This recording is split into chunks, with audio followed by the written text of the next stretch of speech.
क्या यहां युवा लोग हैं? एक व्यक्ति था जिसका नाम था टॉमी हिक्स। वह बिल्कुल आपकी तरह एक युवा था। अपने कमरे में उसने फैसला किया, हे परमेश्वर, मैं 40 दिन और 40 रात उपवास करूंगा, ना खाना, बस पानी पीना। 40 दिन और 40 रातों के बाद 40वें दिन उसने इंतजार किया कि परमेश्वर प्रकट होंगे, लेकिन परमेश्वर ने कुछ नहीं कहा। उसने अपने शरीर को फिर से मजबूत किया और कहा, मैं फिर से 40 दिन और 40 रात उपवास करूंगा। उसने दूसरा चक्र भी पूरा किया, फिर भी परमेश्वर ने कुछ नहीं कहा। उसने कहा, मैं फिर 40 दिन और 40 रात करूंगा। और जब तीसरी बार उपवास पूरा हुआ तब परमेश्वर प्रकट हुए। उन्होंने कहा, मैं चंगाई की वर्षा हूं, यही मेरा नाम है। अर्जेंटीना जाओ, जुआन पेरोन को ढूंढो, वह तुम्हारे लिए सुसमाचार को वित्त देगा और तुम अर्जेंटीना में प्रचार करोगे। वह हवाई अड्डे पर पहुंचा। उसने एक तख्ती पर लिखा, मैं जुआन पेरोन को ढूंढ रहा हूं। एक व्यक्ति ने उसे देखा और कहा, साहब, क्या आप पागल हैं? जुआन पेरोन राष्ट्रपति है और वह एक तानाशाह है। वह आपको मार देगा और उसने आदेश दिया है कि अर्जेंटीना में सुसमाचार का प्रचार नहीं होगा। टॉमी ने शांत स्वर में कहा, बस मुझे बताओ वह कहां रहता है। वह वहां पहुंचा और एक गार्ड ने उस पर बंदूक तान दी। गार्ड ने पूछा, तुम कहां जा रहे हो? टॉमी ने कहा, मैं जुआन पेरोन से मिलना चाहता हूं, मैं टॉमी हिक्स हूं। गार्ड ने कहा, मैं राष्ट्रपति का सबसे नजदीकी गार्ड हूं, मैं तुम्हें राष्ट्रपति से मिलने दूंगा, एक शर्त पर।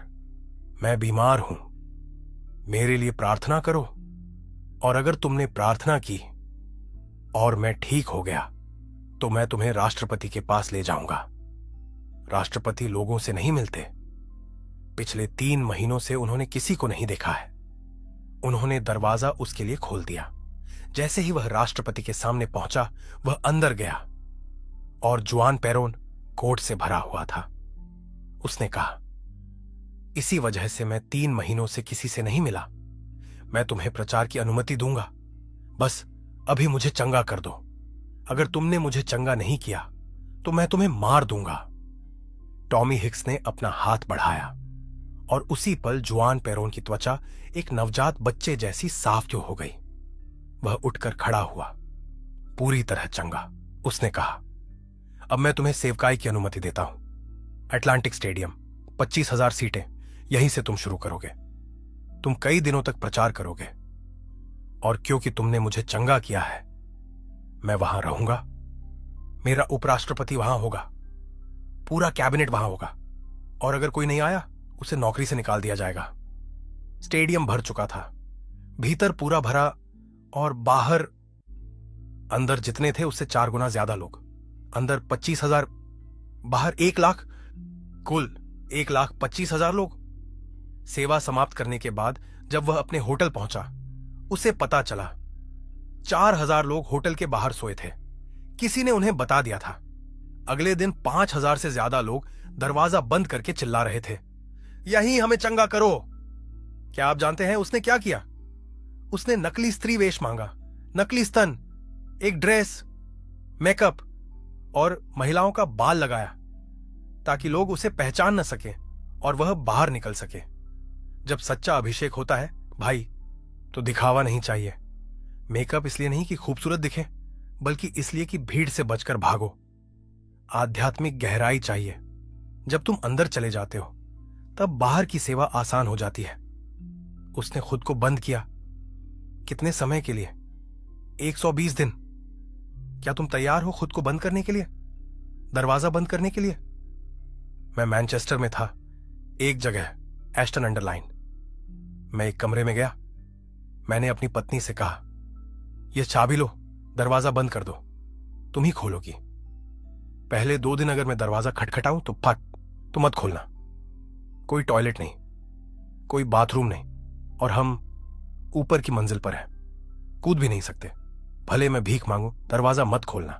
मैं तब तक बाहर नहीं आऊंगा जब तक मैं परमेश्वर को देख नहीं लेता। यह था परमेश्वर के साथ मजबूर मुलाकात, एक दिव्य नियुक्ति। अब सुनो, खासकर युवा लोगों, मसीही जीवन का मकसद अब शोहरत नहीं है, ना नाम ना पहचान। अगर आज भी तुम चाहते हो लोग तुम्हारी प्रशंसा करें तो तुम भटके हुए हो। जब मैं चलता हूं और लोग उत्साहित होकर देखते हैं, तब अक्सर मैं होठों में कहता हूं, धन्य है परमेश्वर, धन्य है परमेश्वर, धन्य है परमेश्वर।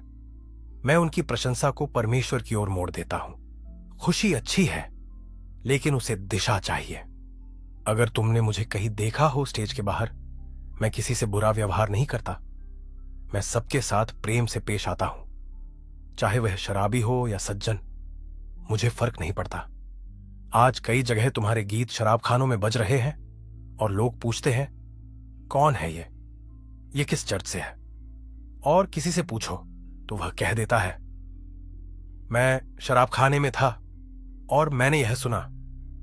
जब वह अमेरिका वापस जाने लगा, एयरपोर्ट पहुंचा तो सुरक्षा अधिकारियों ने कहा, यह राष्ट्रपति का आदेश है, तुम यहां से नहीं जा सकते। मैंने 3 महीनों के लिए हरिकेन स्टेडियम बुक कर दिया है। हर दिन तुम प्रचार करोगे।